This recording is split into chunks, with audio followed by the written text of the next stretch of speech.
Nisto todos conhecerão que sois meus discípulos, se vos amardes uns aos outros. Jesus. Nas variadas escolas do cristianismo, vemos milhares de pessoas que de alguma sorte se ligam ao Mestre e Senhor. Há corações que se desfazem nos louvores ao grande médico, exaltando-lhe a intercessão divina nos acontecimentos em que se reconheceram favorecidos, mas não passam das afirmativas espetaculares, quais se vivessem indefinidamente mergulhados em maravilhosas visões. São simplesmente beneficiários e sonhadores, a temperamentos ardorosos que impressionam na tribuna através de preleções eruditas e comoventes, em que se relacionam a posição do grande renovador na religião, na filosofia e na história, não avançando, contudo, além dos discursos preciosos. São simplesmente sacerdotes e pregadores. Há inteligências primorosas que vazam páginas sublimes de crença consoladora, arrancando lágrimas de emoção aos leitores ávidos de conhecimento revelador. Todavia, não ultrapassam o campo do beletrismo religioso. São os simplesmente escritores intelectuais. Todos guardam recursos e méritos especializados. Existe, no entanto, nos trabalhos da Boa Nova, um tipo de cooperador diferente. Louva o Senhor com pensamentos, palavras e atos cada dia. Distribui o tesouro do bem por intermédio do Verbo Consolador, sempre que possível.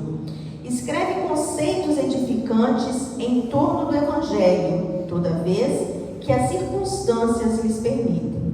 Ultrapassa, porém, toda pregação falada ou escrita, agindo incessantemente na sementeira do bem, em obras de sacrifício próprio e de amor puro nos moldes de ação que o Cristo nos legou. Não pede recompensa, não pergunta por resultados, não se sintoniza com o mal, abençoa e ajuda sempre.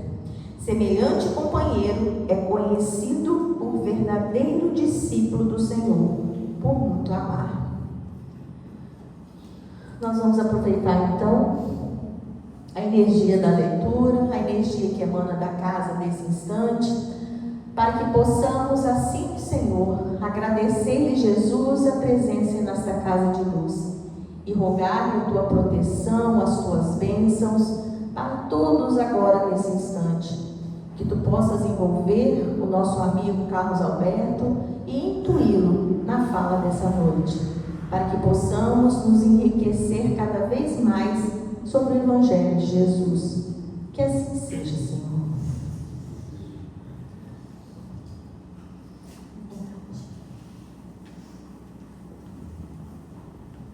Estou autorizado? Não passou a palavra ainda, então vamos começar, né? Fica à vontade. Boa noite, meus irmãos, minhas irmãs, queridos companheiros do Páscoa de Jesus, minha casa mãe. É uma alegria indescritível sempre que aqui estou, porque me lembro daquele dia 13 de setembro de 1980, quando eu entrei aqui por essa porta pela primeira vez, nos meus 14 anos de idade. E me lembro perfeitamente dos bancos de madeira, com cheiro de óleo de peroba, né? Com esses pilares aí cinza, aquele cheirinho de tinta óleo.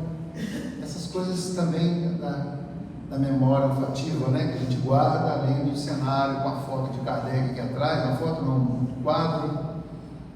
Então são coisas que levam a gente às lembranças que marcaram a nossa vida, né? Porque eu nasci no dia 9 de fevereiro de 66, não precisa fazer as contas não, é 5.9 mesmo.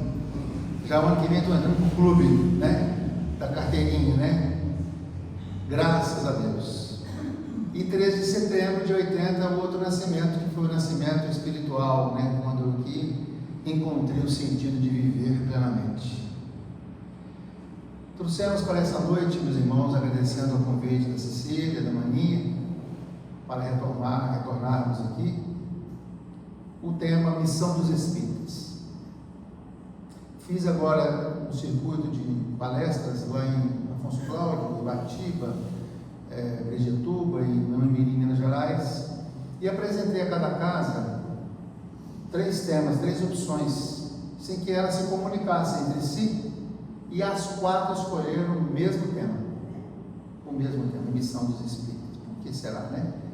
E aí, conversando com os companheiros de cada uma delas, e diante do que nós estamos assistindo hoje, né, e verificando também com a própria atividade das instituições, uma certa preocupação, né, com relação ao esvaziamento de algumas casas. Aí vem o censo agora e coloca o resultado do censo, que trouxe um desconforto, uma reação do movimento espírita com relação a esses dados estatísticos, né, mostrando que do censo de 2010 para 2022 houve uma redução, né, de espíritas, né, que se declararam espíritas, né, porque tem que lembrar isso. Aí muitos levam para o lado emocional, poxa, estamos diminuindo, embora nós sabemos que algumas casas sim, até por conta de vários fatores, e não vem o caso agora de falar, mas a gente vai, ao longo do estudo, a gente vai, da apresentação, a gente vai tocar no assunto. Mas fatores diversos, não há um fator só único, mas um somatório. Entretanto, nós temos que lembrar, meus irmãos, uma coisa muito importante, que é o que nos faz estar aqui. Primeiro, Espiritismo, Catolicismo, os nossos irmãos evangélicos, enfim, todas as denominações religiosas que têm na sua base doutrinária o Evangelho de Jesus, e nós espíritas temos que lembrar que antes desse rótulo, dessa identificação de A, de B ou de C, católico, evangélico, espírita, nós temos que saber quem são os verdadeiros cristãos. Porque nós temos que lembrar que pode haver cristianismo sem espiritismo, mas jamais pode haver cristianismo sem espiritismo, mas jamais espiritismo sem cristianismo. Sem Jesus não é espiritismo. E aí nós perguntamos se de fato todo esse número, né, esses adeptos de diversas escolas religiosas cuja denominação cristã vivem a mensagem do Evangelho. Porque dizer que é isso ou aquilo é muito fácil. E nós espíritas temos que trazer essa lição como reflexão para nós todos e fazendo essa pergunta. Mas isso o estudo já vai trazer para a gente aqui, vamos avançar. Então, o contexto atual é um contexto em que nós assistimos o quê? Uma violência muito grande, o problema humano das guerras, da drogadição, da violência contra a mulher, a pedofilia. São temas que antes, quando nós queríamos saber uma notícia regional, queríamos saber uma notícia do estado, do país, do mundo, nós tínhamos que esperar o Jornal Nacional, o Jornal da Tarde ou da Manhã, ou do dia seguinte na banca de revista, para sabermos a notícia do dia anterior, né? Pelo jornal escrito. Hoje nós recebemos o que? Por esse obsessor eletrônico aí, que é o celular. A gente não está nem pensando nada, daqui a pouco ele apita, a gente vai lá, porque ninguém tem curiosidade, é ele que desperta a gente. E vai lá, é uma notícia. Geralmente não são notícias boas. Nós vamos lá nos sites de notícias, de 10, 8 são tragédias. Não tem notícia boa, sempre foi assim. Por que a gente pode se espantar com isso? Porque notícia boa não traz ibope, né? Não traz, mas a notícia negativa sim. E a gente fica nesse bombardeio de notícias negativas e tragédias que a gente não pode resolver nada. Mas nós ficamos o quê? De certa forma afetando a nossa saúde mental. Porque não tem como a gente não sentir que aquele drama que aquela pessoa está vivendo, aquela cidade, aquele país, a gente não tem uma certa empatia. Nós então que já estamos nesse nível de sensibilidade, isso traz um desconforto para nós. A gente começa a pensar, aí pensa uma coisa, pensa outra, fora os desafios que nós temos todos os dias das nossas famílias, do trabalho, da falta de dinheiro, enfim, que fazem parte do processo de evolução. Então vivemos uma sociedade hoje adoecida, porque muitas vezes não sabem lidar com tudo isso, e de fato não é fácil. Então nós perguntamos, se os espíritas de fato têm uma missão. Porque quando a gente fala assim, missão, um missionário, a gente lembra de quem? De Chico Xavier, de Valdo Pereira Franco, mas a mensagem que intitula a mensagem Erasto, lá no item 4, no capítulo 5 do Evangelho, traz o quê? Capítulo 20, aliás, missão dos espíritas, e não de uns espíritas, das lideranças espíritas, dos gurus espíritas, não, dos espíritas, somos nós. Então, qual é essa missão? Por que existe essa missão? Para que ela existe? E aí Leon Denis, na obra O Invisível, grande apóstolo do Espiritismo, Leon Denis, poucos leem as obras de Leon Denis, raros. Mas lá na introdução da obra ele diz assim: o Espiritismo será o que dele fizerem os homens. O que nós estamos fazendo com o conhecimento que já temos do Espiritismo? E nós o fazemos conforme a nossa capacidade de compreensão. O nosso nível de compreensão, de conscientização, reflete esse conhecimento. Então eu preciso primeiro definir o que é missão, para a gente poder começar a caminhar. A missão aqui, de acordo com a definição da etimologia da palavra, é o ato de alguém ser enviado para desempenhar uma determinada função. Quer dizer, então missão é uma ação. Então você tem um professor que tem a missão de educar, o médico que tem a função de cuidar da saúde dos outros. Numa empresa, por exemplo, você tem um presidente, o dono, o proprietário, que se intitula presidente de uma grande empresa, e existe uma hierarquia, desde o vice, do superintendente, então toda a estrutura organizacional até chegar no chão de fábrica, como se diz, ou seja, até na ponta, onde é que ele está executando, limpando, operacionalizando. Se cada um desses membros tem consciência da missão daquela empresa, então a empresa tem tudo para dar certo e atingir seu objetivo de crescer, de progredir, de melhorar, porque é esse o objetivo de uma empresa, não é? 2 operários estavam trabalhando numa obra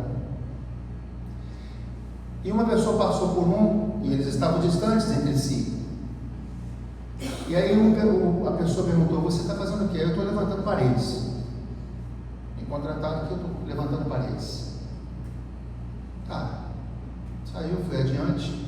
O outro estava em outra ponta e foi perguntado a ele: você está fazendo o quê? Que obra é essa? Eu estou construindo uma catedral. Então, o nível de compreensão do que está se executando determina a motivação do indivíduo que está executando aquela obra, essa missão. Ele não está vendo a parede, ele está vendo já a catedral no final. Então, para que nós possamos executar qualquer tarefa, qualquer missão que nos foi delegada, é preciso que a gente saiba onde a gente quer chegar. Se nós não sabemos, então a gente está como primeiro operário, apenas levantando paredes. Então é preciso ter clareza naquilo que se propõe. Qual o objetivo daquele projeto? Qual o planejamento para se chegar lá, para atingir aquele objetivo? E daí nós temos que ter dedicação e comprometimento, porque há diferença entre compromisso e comprometimento. Às vezes dentro da casa, por exemplo, aqui vamos trazer para a nossa realidade. Alguém tem um compromisso de vir, antes da reunião abrir, o outro limpar, distribuir água, dar passe. terminou, vai embora para casa. É um compromisso, claro que é válido, com certeza. Sem isso não funciona. Agora, o comprometimento exige que um estado emocional, ele se identifica como o segundo operário, ele está construindo uma catedral. Então, há uma motivação muito maior, não se desliga. Ele está emocionalmente vinculado àquele projeto no qual ele está inserido. E ele não fica limitado apenas na execução da tarefa que lhe foi proposta ou que ele assumiu, porque ele quer mais. Ele se preocupa com o outro, se o outro operário, se o outro companheiro, se a outra pessoa está de fato comprometida com aquele projeto. Porque o projeto tem que seguir adiante, independente das pessoas, porque ele tem uma meta, e essa meta tem que ser atingida.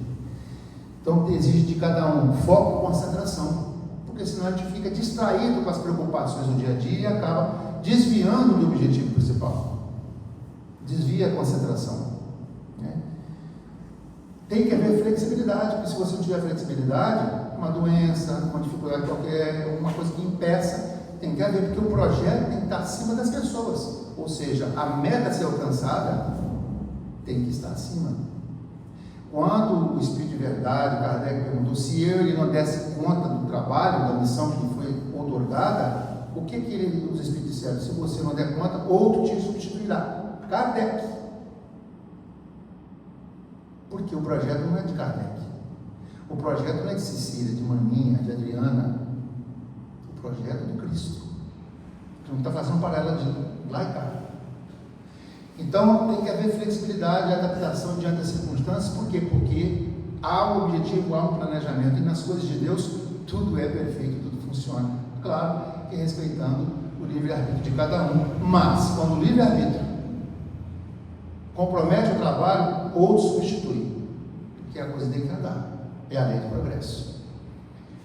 Pena que aqueles que desistem no meio do caminho, porque deixam de ter aquilo que o pedreiro, segundo o operário, terá quando finalizar a catedral, ele olhar para trás e falar assim: eu ajudei a construir, eu faço parte dessa história, dessa construção.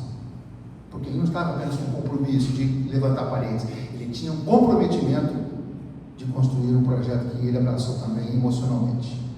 E a avaliação, porque se nós não tivermos avaliação para analisar o que errou, o que acertou, nós vamos ser engolidos pelas circunstâncias da vida. Então, essa é a missão, é isso. Missão, então, portanto, vou trazer um exemplo desta casa. Eu não sei se todos sabem, não sei se lembram disso. E Rosana, mais do que qualquer um de nós, conheceu, não só conheceu, como era a neta dela, a Dona Maria Marçal. A Maria Marçal ficava sentada nesse banquinho aqui. E Dona Maria Marçal me contou, e está gravado numa fita cassete. A juventude não sabe o que é fita cassete, não, mas é um negocinho assim que você tem que rodar rebobinar com canetinha Bic. E ali eu gravei a entrevista com ela. E ela me contou o seguinte: que em um determinado tempo, ela vinha para esta casa e começou a abrir o livro, lia, fazia a oração, fazia a prece e ficava meditando, pensando, aguardando a chegada de alguém. Um ano. Todos conhecem a história? Você conhece? Conhece, Maninha? Eu não conto para ninguém, deixa eu contar, por favor, tá? Viu, Cecília? Aqui já contamos tantas vezes, mas repete. Ah, é? Há de haver alguém que não conhece. Não conhece. E aí, ela abria, e pode ser diferente também do que ela me falou, algum detalhe, né? E aí, o que ficou que, passado um certo tempo, anos, ela falou: eu vou parar com isso, porque não tem ninguém. Quando ela escutou, me lembra o gesto que ela fez, quando ela escutou uma voz dizendo: não faça isso, muitos se beneficiam com as suas orações. Falei: meu filho, meus cabelos levantaram, fez aquela expressão assim. Eu nunca ouvi nada, nunca vi nada, nunca senti nada naquele dia. Eu ouvi. Tá certo? É isso mesmo? Mais ou menos. Depois você acrescenta, eu deixo. Passado mais uns anos, ela pensou que eu acho que não ouvi foi nada. E ela continuou ali, firme, abrindo e fechando essa casa. E aí, de novo, ela falou: eu vou fechar, porque eu acho que foi coisa da minha cabeça. E aí ela ouviu de novo: aguarde que os companheiros estão chegando. E aí, 11 anos, meus irmãos, 11 anos abrindo e fechando uma instituição sem ninguém. Que missão, o que motivou ela a continuar nessa determinação, nessa perseverança? Porque ela via a catedral, embora humanamente ela sentia a fragilidade humana de dizer: vou parar, mas a espiritualidade, por ela ter essa postura, essa confiança, essa fé, eles a assistiram, não deixaram ela desanimar, e graças a isso nós estamos aqui hoje. Se não fosse isso dela, ela cumpriu a sua missão, motivada pela confiança em Deus e pela certeza de que a espiritualidade estava amparada. Sem falar que ela continuava ajudando as pessoas com aquela bolsinha que ela colhia no quilo, fazia a campanha do quilo, que eram as 2 tarefas que ela fazia. Olha só, juntava aquele banco, quantas vezes aqui estava aquele monte de compra aqui, de quilos que ela recolhia.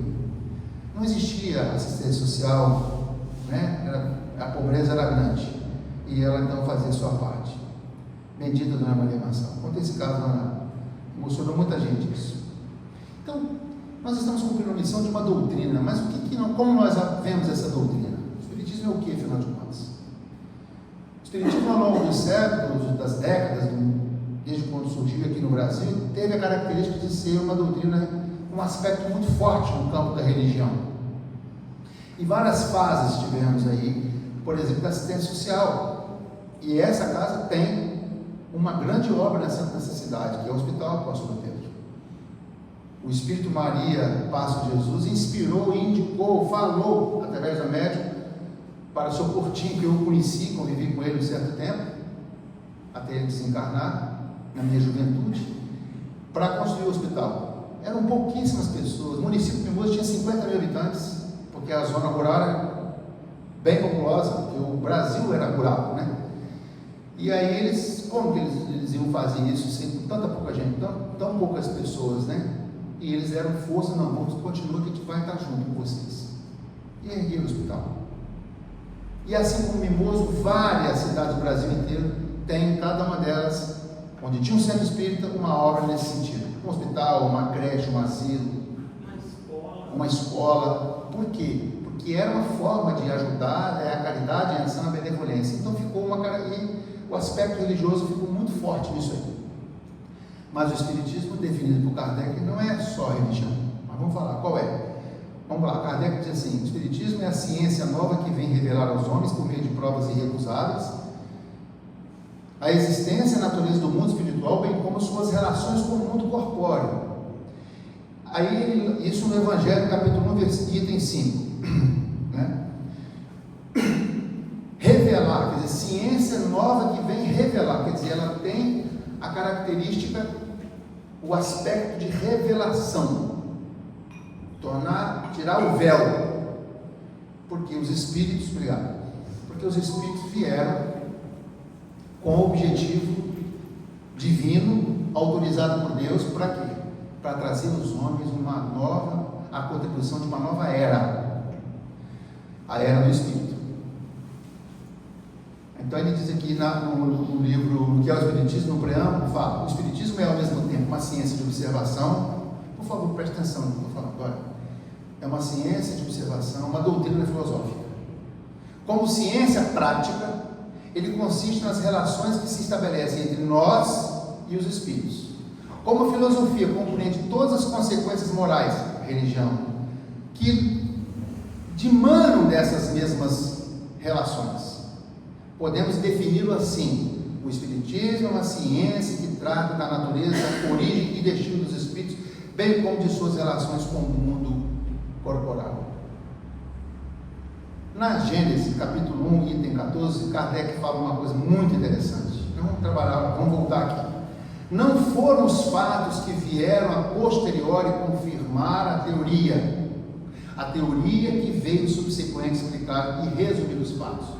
Ou seja, em 31 de março de 1848, em Hydesville, no condado de Wayne, Nova York, as irmãs Fox iniciaram uma comunicação com o mundo espiritual, cujo espírito era Charles Rosman.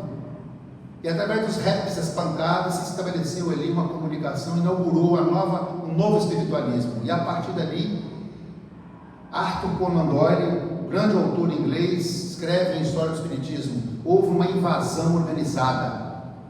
Ou seja, a espiritualidade começou a provocar manifestações das chamadas mesas girantes. Isso chamou a atenção do mundo inteiro na época. O que Jesus disse lá atrás? Se os meus discípulos se calarem, até as pedras falarão. E as pedras aí simbolizam o túmulo. E os espíritos então dos mortos voltaram através da mediunidade, inauguraram isso, revelando aos homens o que? As leis naturais da natureza que regem essas relações entre o mundo espiritual e o mundo físico. Daí o professor Hippolyte Leon Denis Radcliffe, convidado a organizar isso, descobriu no próprio processo de construção da doutrina que ele era o escolhido para organizar tudo isso, e hoje nós temos o Espiritismo. Jesus disse lá no Evangelho de João, capítulo 4, versículo de 1 a 42: se me amais, guardai os meus mandamentos, e eu vos rogarei meu Pai, e ele vos enviará outro Consolador. Essa ênfase foi eu que estou dando, tá, gente? Outro que vos fará lembrar de tudo aquilo que vos tem ensinado, e que ficará eternamente convosco, né? E vos fará lembrar de tudo aquilo que vos tem ensinado, e mais ainda que não poderei dizer agora. Ora, será outro Consolador. Jesus era um Consolador, não era ele, era outro. E ficará eternamente convosco, porque não era alguém físico, porque ninguém fica eternamente. Era o Espírito de verdade. E esse Espírito de verdade, meus irmãos, se apresenta no momento da codificação espírita através da mediunidade daquelas meninas, daquelas adolescentes, e trouxeram para nós essa doutrina maravilhosa.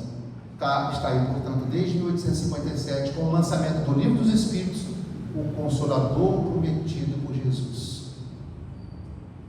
Nós precisamos entender isso. Sigamos. Então, portanto, o Espiritismo é uma ciência, uma filosofia e uma religião. É uma mesa de três pés. Uma mesa de três pés. Se você tira o pé, o que acontece com a mesa? Se uma mesa de três pés, você tira um pé, o que acontece com a mesa? Só tem maninha aqui hoje? Ou eu sou espírito, eu sou mediunidade de evidência, está tudo desencarnado aqui.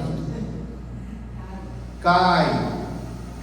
Se tira a filosofia, se tira a ciência, se tira a religião, cai. Significa o quê? Que é preciso a gente ter o olhar para a doutrina com esse aspecto de ciência. Vou fazer ciência no Centro Espírita Paz de Jesus, na Casa Espírita agora, né? Casa, não é isso? Sim, uma ciência de observação. Precisamos ter cuidado na análise, nas observações dos fenômenos que acontecem na reunião mediúnica, que tipo de comunicação está sendo dada, se há uma psicografia, se aquela psicografia, aquela mensagem está correspondente com o critério que Kardec estabelece lá no Livro dos Médiuns, se o conteúdo filosófico está sendo trabalhado de forma a gente compreender aquilo que os Espíritos propõem, que nada mais é do que compreender a mensagem do Cristo. E aí tem a parte religiosa, que é a que mais nos identificamos, porque ela trata de um assunto mais ligado às emoções. Então é preciso entender qual é o sentido da palavra religião, porque o Espiritismo não é uma religião como as outras. Na verdade, nem é uma religião, considerando o mesmo conceito. Nós não temos hierarquia, nós não temos liturgias, não existe isso aqui, embora respeitemos quem as tem, mas não tem. Então, nesse aspecto, não é uma religião, mas é uma religião natural. Aí a gente não tem como não lembrar de Jesus. Do latim, religião é religare, ligar o homem a Deus.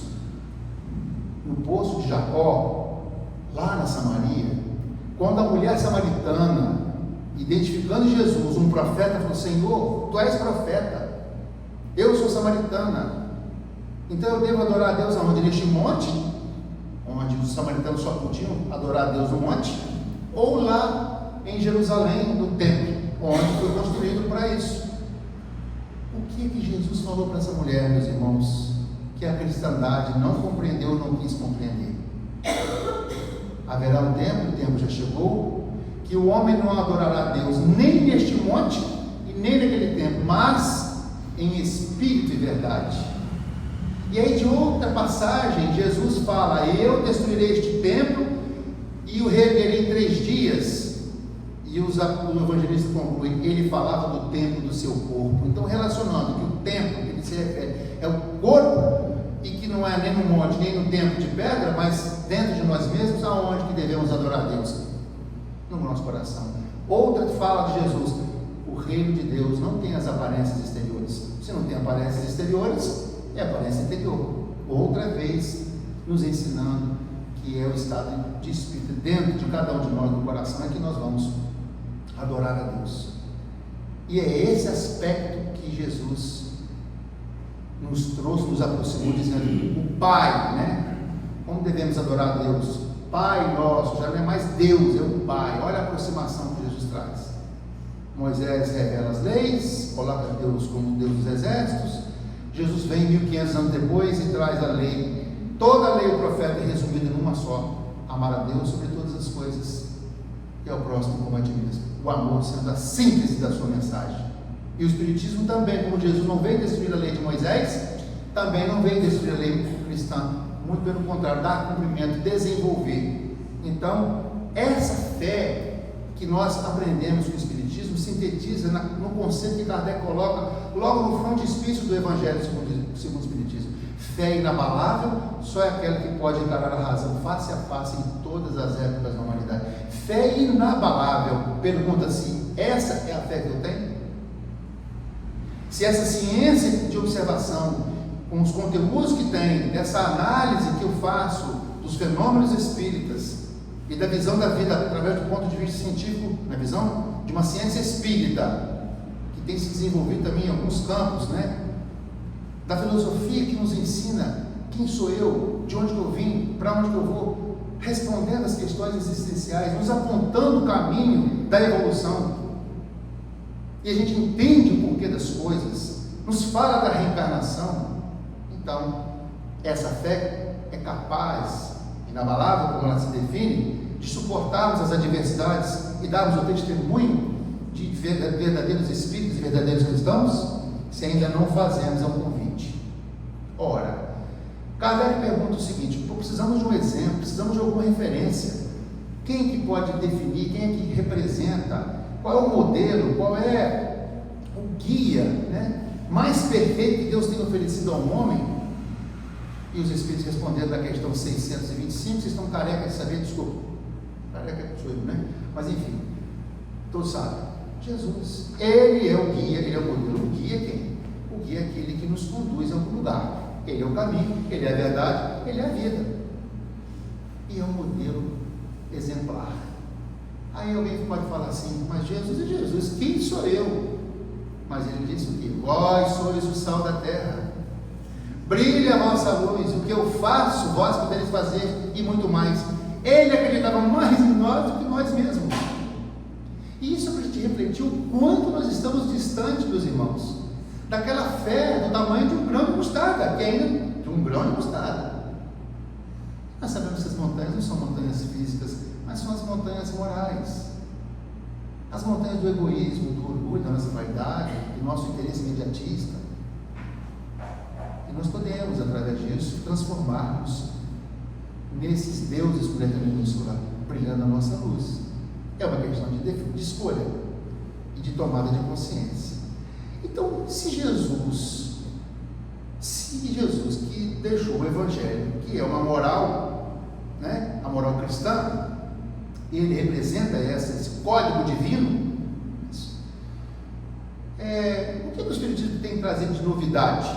Porque se o Evangelho de Mateus, de Marcos, de Lucas e João é o mesmo que tem na Igreja Católica, nas igrejas evangélicas, o que o Espiritismo pode trazer de diferente? Os Espíritos foram muito claros. Faz esse mistério na questão 627 do Livro dos Espíritos. Vamos lá, anotem se quiserem, procurem. Que a verdade se torne inteligível para todo mundo. Lembra que ele falou? E eu vos enviarei outro Consolador que vos fará lembrar de tudo aquilo que vos tem que lembrar, porque esqueceríamos.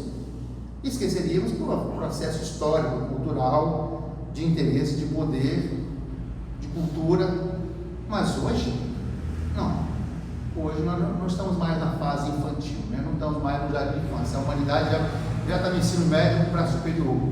Já é capaz e tem maturidade suficiente para compreender. Chegou a hora. Então é preciso agora explicar como a reencarnação, a comunicação com os povos, os fenômenos de nós, dos espíritos conosco, enfim, e entre nós mesmos, como por exemplo as forças anímicas, né? Então é preciso que seja inteligível para todos, muito necessário que aquelas leis, as leis morais, sejam explicadas e desenvolvidas. Quando pega o Evangelho segundo o Espiritismo, que Kardec se preocupou de colocar ali apenas essas leis morais, ficou preocupado com os outros 4 aspectos, né? A vida comum, os milagres, as tradições, os dogmas que a igreja introduziu lá nos Evangelhos de Mateus, Marcos e João. Não, ele pegou aquilo que nos une. Une espírita, une católico, une aqueles que querem ser homem de bem. E aí explica dentro das leis que a ciência espírita nos traz e nos revela. Então ele fala que explica e desenvolve.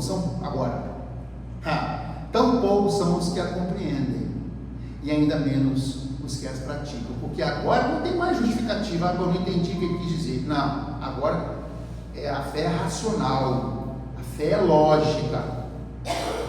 A fé espírita, ela se baseia em fatos concretos que a ciência não pode desdizer. Não pode.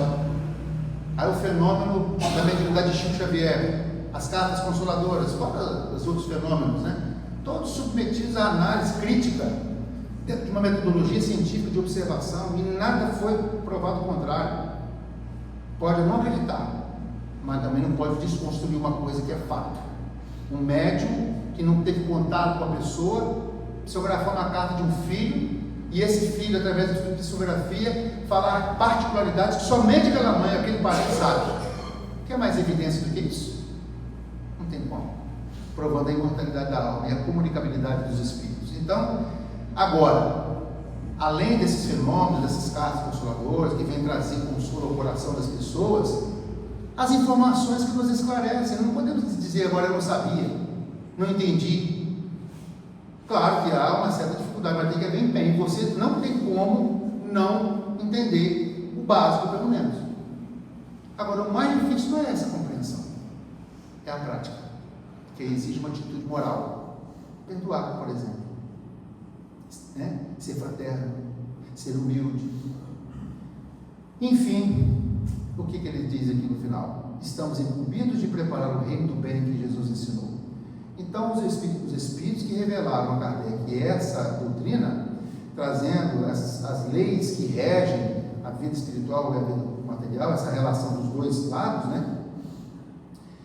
Tem como objetivo a implantação do reino de Deus na Terra. É só isso, gente. Imagina. Mas se o reino de Deus não tem aparências exteriores, ele está dentro de nós, então depende de quem? Depende de cada um de nós. Por isso que nós temos sempre nas casas espíritas um número pequeno, um censo revelado, mas ele é desafiador mesmo. Por isso que fica eternamente conosco. Não há preocupação com quantidade, é preciso ter preocupação com a qualidade. Meus irmãos, Jesus reuniu 12 agora, ele escolheu 12, dos quais um o traiu. O outro, que era o cabeça, o negou 3 vezes, no momento mais difícil. 9 se acovardaram, apenas um, né? 9, fiz a conta certa? 9, 10, 11, 9 se acovardaram e fugiram com medo, na hora do testemunho, apenas um, o jovem João, com as mulheres, e as mulheres eram as discriminadas, que viviam atrás dos maridos, quando andavam na rua, não tinha valor nenhum mulher, mas eram elas e o jovem, que no momento crucial estavam lá presentes, na hora mais difícil de Jesus na terra. Mas nem por isso esses 9, aliás, os 10, né, os 10, tá certo? Os 11, 10, né, se reuniram depois no Pentecostes, num transe, pela presença do próprio Cristo, né? Eles entraram em transe e começaram a fluir a mediunidade ali, para que eles tivessem condições de levar a mensagem e de pregar. Né? E estamos com o cristianismo no mundo, graças a eles que todos morreram de forma violenta, com exceção de João, dos que permaneceram.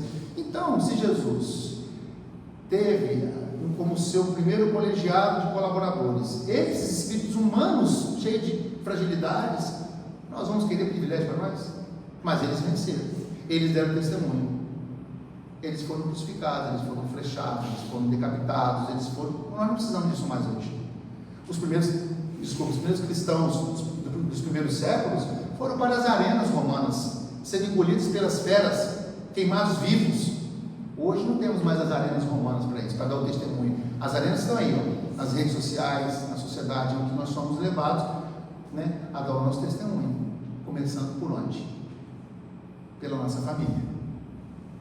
É o primeiro arena da convivência, das feras que eles se encontram, para o reajuste, para a convivência, para a construção, para o restabelecimento da ordem e da fraternidade. Dentro da casa espírita, nós temos hoje, vendo essa questão do número reduzido, é preciso rever nossos comportamentos. Se essa fraternidade nós não exercemos desde o momento que recebemos as pessoas na casa, achar que o Espiritismo é vir tomar passe e voltar para casa e continuarmos os mesmos, nós não estamos aprendendo, nós não estamos entendendo o que a doutrina propõe. Estamos na postura do pedreiro que está fazendo apenas parede. Mas se quisermos construir a catedral e falarmos, eu ajudei a construir essa obra, a obra de regeneração da humanidade, eu comecei por mim a me regenerar, a me transformar. É preciso fazer essa autoanálise. O que eu sou hoje, comparado comigo há 5, 10 anos atrás, que já está esse tempo aqui? Eu mudei alguma coisa? Eu melhorei? Eu avancei? Eu compreendi? Eu apliquei? Eu sou o melhor pai? Eu sou o melhor filho? Eu sou o melhor esposo? Sou o melhor cidadão? Eu sou o melhor empregado? Sou o melhor patrão? Enfim, eu sou uma pessoa melhor? Se não, os espíritas são classificados em 4 categorias, segundo Kardec, no capítulo 3 de Um Método, lá no Livro dos Médiuns. Os espíritas experimentadores, adoro o fenômeno. Eu recebo lá, não sei se você, eu vejo quando alguém me liga, como é que eu faço para receber uma carta psicografada? Hein? Vai lá em Brasília, na Maia. Não sei também não, eu não indico ninguém. Não assino embaixo, não, eu sei. Então, eu falo, não, a gente pode conversar sobre isso. A gente conversa, porque a pessoa não entende, ela é ignorante no sentido de não saber. Mas se ela está buscando aquilo ali, a gente precisa estabelecer uma ponte com ela, não para convertê-la, mas para orientar corretamente. Conta esse caso aqui, me perdo o tempo, falta pouco. Lá nessa tem uma placa que eu coloquei lá de fora da casa, com o meu telefone, então você imagina, né? Aí um dia ele liga uma senhora. Eu queria saber como é que eu faço para fazer um trabalho com o meu marido. Aí eu falei, um trabalho? Eu preciso dar uma correção dele. Ele está aprontando muito comigo. Eu falei, a gente tem que conversar. Quanto que o senhor cobra? Aí eu falei assim, nada que a senhora não possa pagar. Não falei nada, falei alguma coisa? Não, falei, mas não falei. Então, como é que eu faço para ir aí? Eu marquei o horário para uma entrevista que nós chamamos de atendimento fraterno. E aí ela chegou lá, nós tivemos uns 5 encontros. No primeiro, ela foi colocando tudo para fora, que deixou ela falar tudo primeiro. E ela é evangélica, inclusive, né? Mas foi lá no Centro Espírita procurar um trabalho para poder dar um chega para dar no marido, porque o marido estava aprontando, bebendo muito, né? E aí eu fui ouvindo ela, minha irmã, se a senhora provocar os espíritos para poder fazer alguma coisa contra o seu marido, os outros vão ficar contra a senhora. Aí ela disse assim, mas eu faço outro trabalho. Eu faço outro trabalho.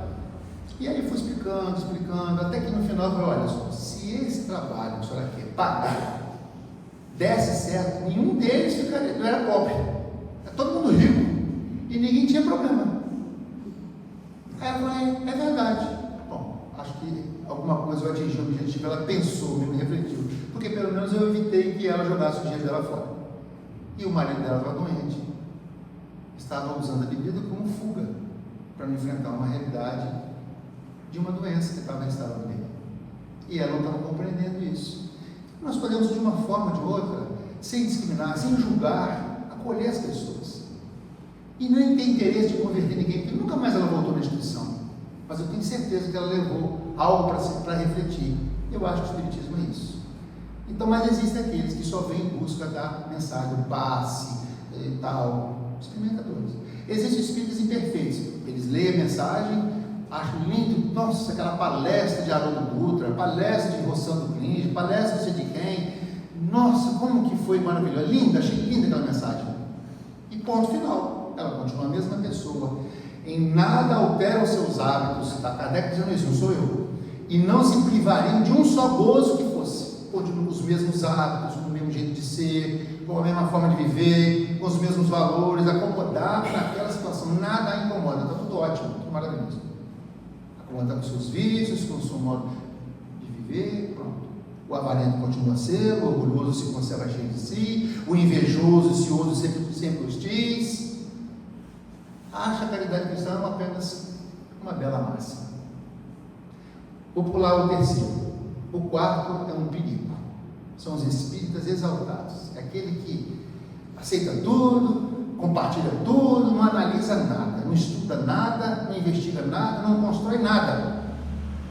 Mas entra dentro da instituição e muitas vezes, por essas ideias fixas e achar que ele está sempre com a razão, são presas fáceis dos obsessores. E entra no processo de fascinação, que você vai falar com ele, não aceita, ele não sabe nada, acha que sabe. Concorda com tudo que vê. Não, você viu? Você já analisou o que está falando? Não, fala da caridade. Tem muito obsessor que fala de amor, de caridade, de humildade. E nós compartilhamos aquilo. Nós que eu falo, a pessoa compartilha aquilo ainda como em nome do Espiritismo. E isso é um perigo. Porque Kardec fala isso aqui. Não vou ler tudo porque é muita coisa. Então, são os exaltados. Quer fazer tudo, mas não tem responsabilidade de nada. Não é uma Dona Maria que fica aí dando testemunho, dedicando nada, ele quer oba-oba muitas vezes, né? Então, o terceiro, Kardec diz assim: não se contentam com admirar a moral espírita, que a praticam e lhe aceitam todas as consequências. Convencido de que a existência terrena é uma prova passageira, tratam de aproveitar os seus breves instantes para avançar pela senda do progresso, única que os pode levar na hierarquia dos espíritos, esforçando-se por fazer o bem e coibir seus maus pendores. É aquela velha jargão, o velho conceito que Kardec traz do verdadeiro espírita. Qual é? Reconhece-se o verdadeiro espírita pelos esforços que emprega para domar suas más tendências, né? Sua transformação moral e domar suas más tendências. Então a caridade é em tudo a regra de proceder a que obedece.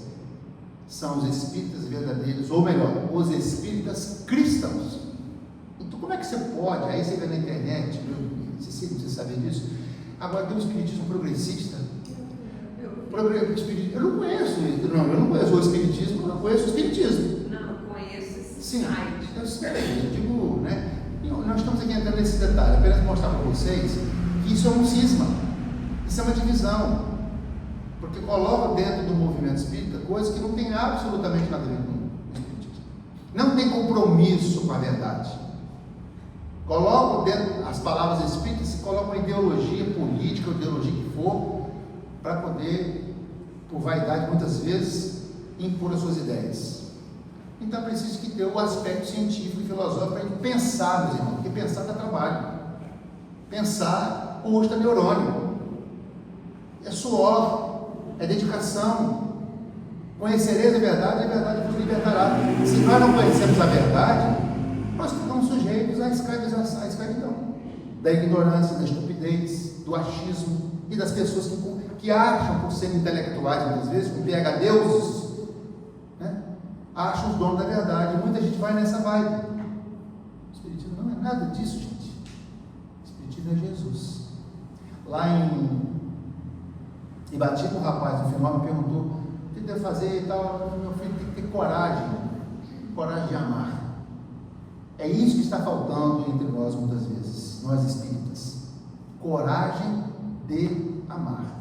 E não é dizer, não, é fazer. É ter atitude. Ter interesse pelo outro.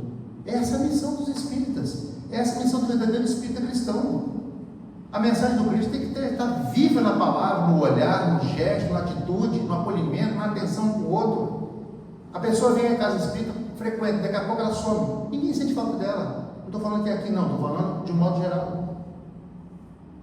A gente cai no esquecimento que a gente acaba saindo daqui e ficamos na rotina do dia a dia, preocupados com os nossos afazeres, com o nosso ganha-pão, que é legítimo, mas não podemos dissociar que nós somos espíritas só dentro do ser espírita. Nós temos que ser espírita em todos os lugares, é duro. Eu que sei o que eu passo em casa, aqui é a minha testemunha aqui, ó.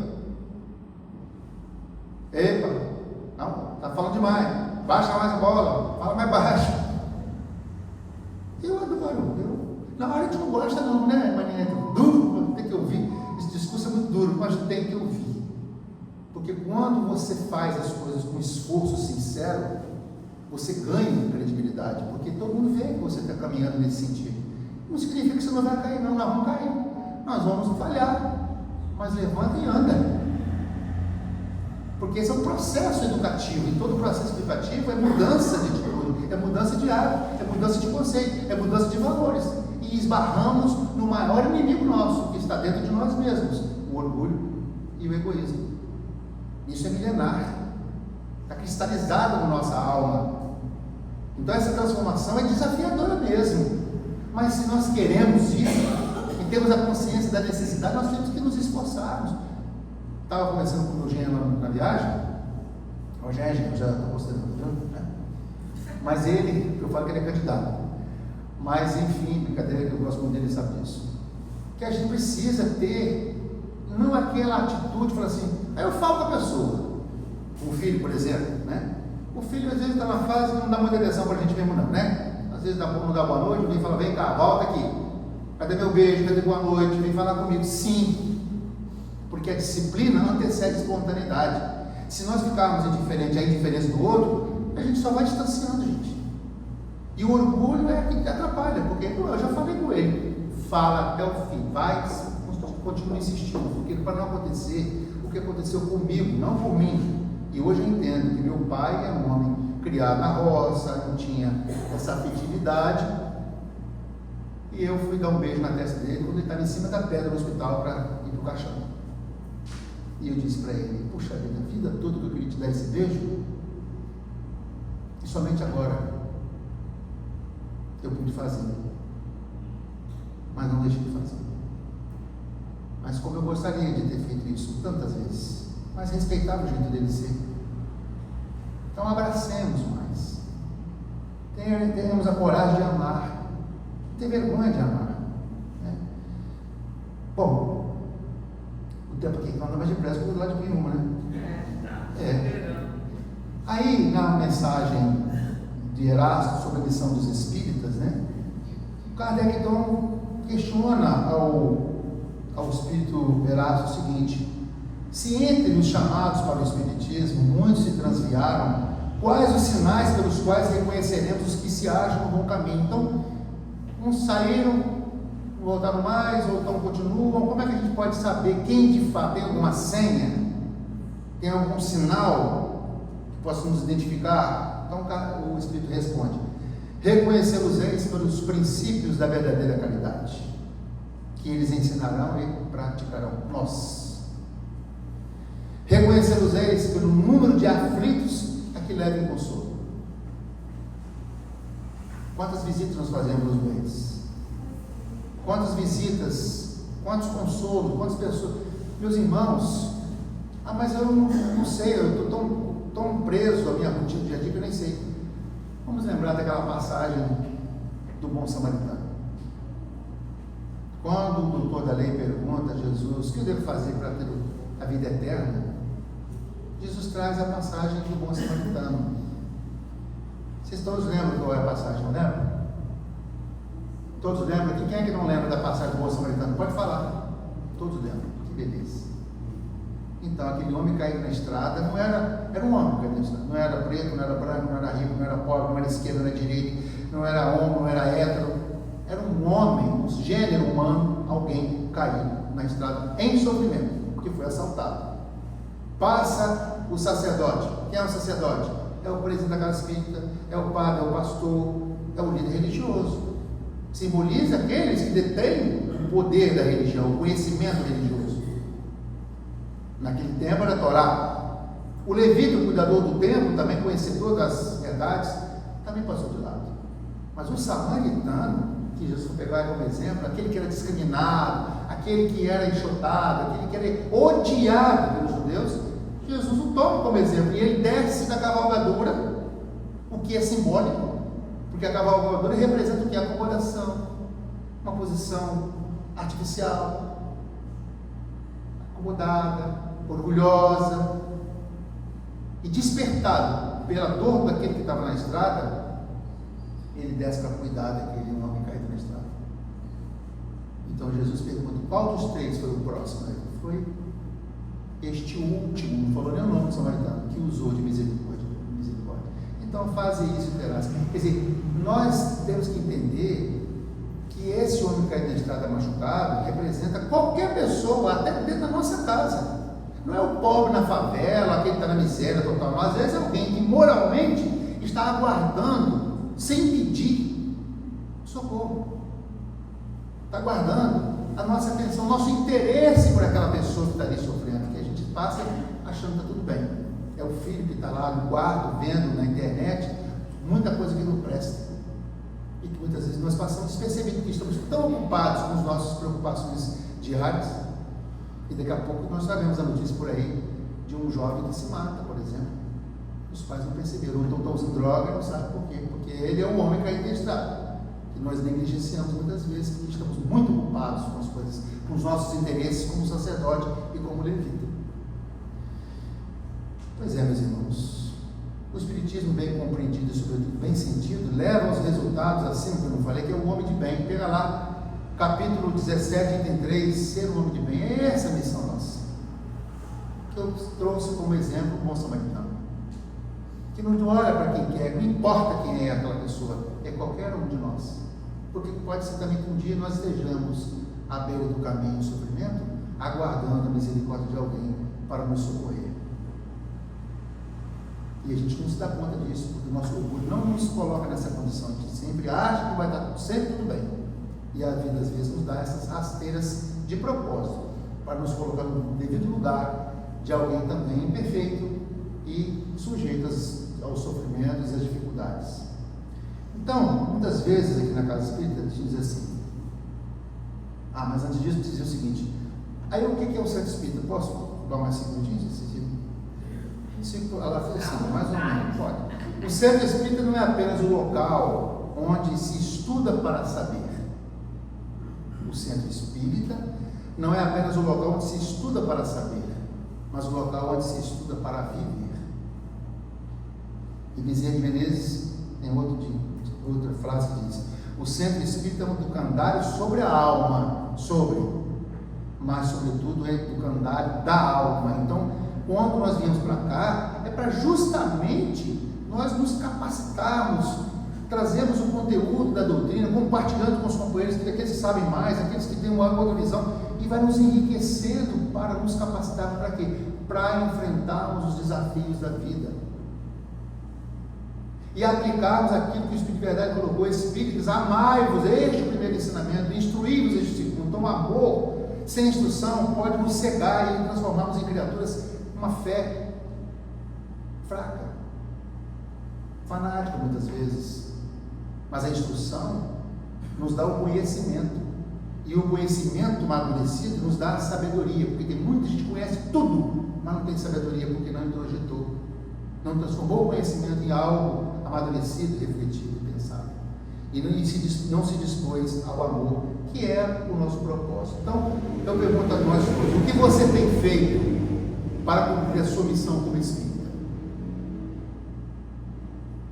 Estamos sendo instrumentos do bem ou apenas espectadores da fé? Vimos, assistimos, aplaudimos, voltamos para a nossa cavalgadura. O que a sociedade espera de um espírita? Aí a gente diz assim: poxa, mas o quem sou eu? A Cecília está lá, maninha, dirigindo a casa, ela sem condições, eu não sou nada, eu sou cheio de defeito, cheio de imperfeições. Aí tem uma lenda hindu, que eu acho que vocês já sabem também, igual a história da Maria Marçal, também não conhecer a história da Maria Marçal aqui seria demais, né? Mas a da hindu, se tiver alguém, me ajuda a até corrigir. Mas olha só que interessante, é uma lenda, né, gente? Então, lá no interior da Índia,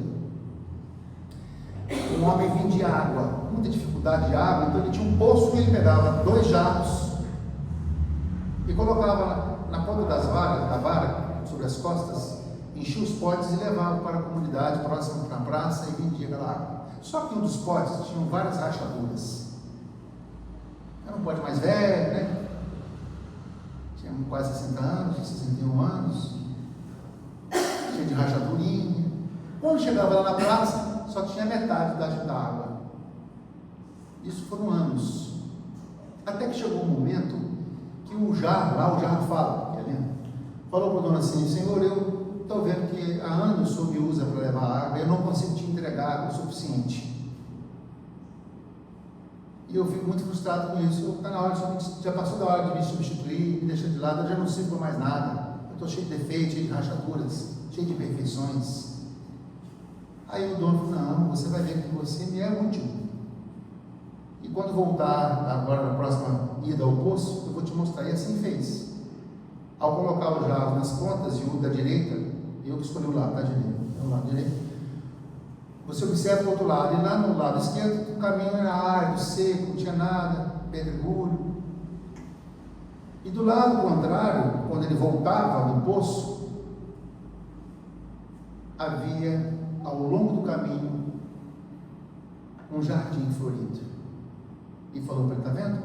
Quando eu vi os seus defeitos, eu aproveitei e semeei vários tipos de flores.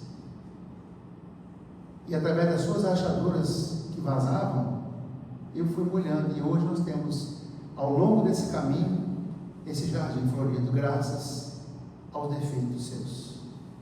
Então, meus irmãos, que sejamos um jarro quebrado, um jarro vazado, um jarro imperfeito, mas que não atenhamos a isso e nos impeça as nossas imperfeições de contribuirmos para que, ao longo do caminho da nossa vida, possamos regar com o nosso amor, com a nossa fraternidade, com essa água viva que é o Cristo, o terreno da nossa existência, e deixarmos para trás as flores que exalam o perfume do amor que caracterizam cada um de nós, para que aqueles que vierem depois falem: aqui passou um jarro imperfeito, mas deixou ao longo da estrada as flores de esperança e de paz. Finalizando, para que nós possamos pensar nas palavras dessa oração de Francisco de Assis, sejamos essa missão nossa: Senhor, fazei-me instrumento de vossa paz. Onde houver ódio, que eu leve o amor. Onde houver ofensa, que eu leve o perdão. Onde houver discórdia, que eu leve a união. Onde houver dúvida, que eu leve a fé. Onde houver erro, que eu leve a verdade. Onde houver desespero, que eu leve a esperança. Onde houver tristeza, que eu leve a alegria. Onde houver trevas, que eu leve a luz. Ó Mestre, fazei que eu procure mais consolar que ser consolado, compreender que ser compreendido, amar que ser amado, pois é dando que se recebe, perdoando que se é perdoado, e é morrendo que se vive para a vida eterna. Que Jesus abençoe. Obrigado pela atenção de todos, muita paz. Sigamos na caminhada, cumprindo nossa missão de amar incondicionalmente. Esse é o desafio de todos nós. Muito obrigado.